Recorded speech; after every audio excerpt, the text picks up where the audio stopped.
మనం రెగ్యులర్ గా తినే Maggi, KitKat, Munch, Milkybar ఇవన్నీ ఒకే కంపెనీకి చెందినవని మీకు తెలుసా? ఎస్, అవన్నీ ఒక కంపెనీకి చెందినవి. ఆ కంపెనీ పేరే నెస్లే.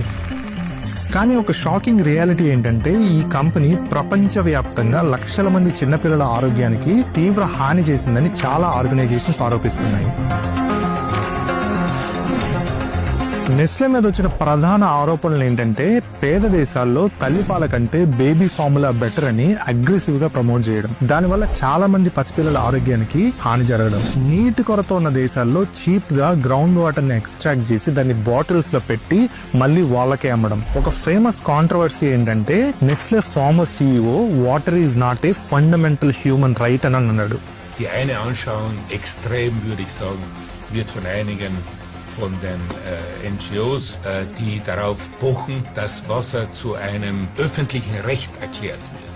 కోకా పౌడర్ కోసం చైల్డ్ లేబర్ ని వాడే ఫార్మ్స్ నుంచి రా మెటీరియల్స్ ని కొనుగోలు చేయడం, వరల్డ్స్ బిగ్గెస్ట్ ప్లాస్టిక్ పొల్యూటర్స్ జాబితాలో నెస్లే పేరు రిపీటెడ్ గా రావడం, ఇంకా చాలా ఉన్నాయి. ఇవన్నీ కేవలం సోషల్ మీడియా ఆరోపణలు కాదు. WHO, UNICEF, international NGOs, court cases, government investigations ఇవన్నీ ఈ కాంట్రవర్సీస్ ని కొన్ని దశాబ్దాల పాటు క్లియర్ గా డాక్యుమెంట్ చేశాయి. కానీ దీనికి ఇంకొక సైడ్ కూడా ఉంది. నెస్లే ఈ అక్యుజేషన్స్ అన్నిటిని డినై చేస్తూ వచ్చింది. మేము చట్టబద్ధంగానే పనిచేసామని చెప్తుంది, చాలా రిఫార్మ్స్ తీసుకొచ్చామని కూడా చెప్తుంది. ఇవి ఊహించని పరిణామాలు మాత్రమే అని గట్టిగా వాదిస్తుంది. అయితే ఒక క్వశ్చన్ రైజ్ అవుతుంది, కేవలం లా ఫాలో అయితే సరిపోతుందా? కోట్ల మందిపై ప్రభావం చూపించే కంపెనీలకు ఎథిక్స్ ఫాలో అవ్వాల్సిన బాధ్యత లేదా?